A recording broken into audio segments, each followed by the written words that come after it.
So transportation in Georgia, as missionaries, we did a lot of walking, and there's no bikes. No one in the mission has cars, except for the mission president, um, which I was kind of glad about. They drive kind of crazy over there, but they're all really good drivers. So like, lanes don't really mean anything. So they're all just kind of like weaving through, but no one ever gets in any accidents. So they're all really good drivers amongst themselves, but I would be scared to drive among them. So we did take taxis sometimes, but public transportation, they have an underground metro in the capital city of Tbilisi, and also a metro in, or subway, I guess, in Armenia, in Yerevan. So we use that a lot, and also they have what's called the marshrutka, which is basically they're like vans made for like as like mini buses. And so what they do is they have a number on the front, and each number drives a different route.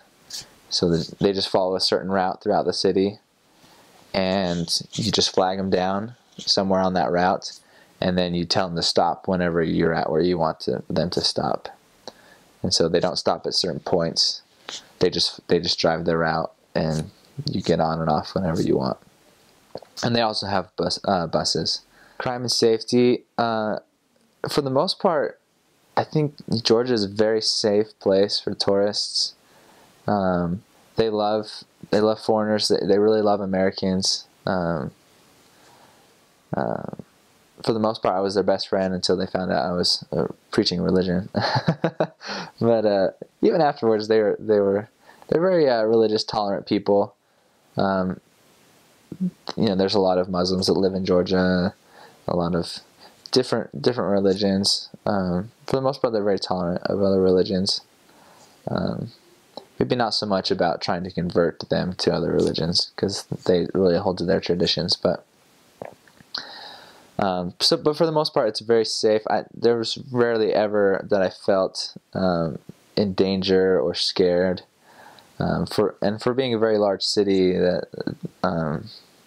says a lot about it, I think. And there are a few times when you run into drunk people.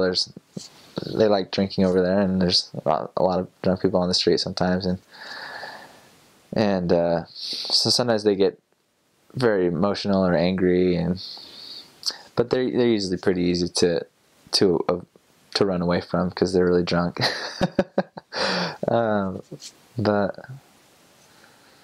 And I had to do that a few times, but it wasn't that hard. They don't get very far without falling over. But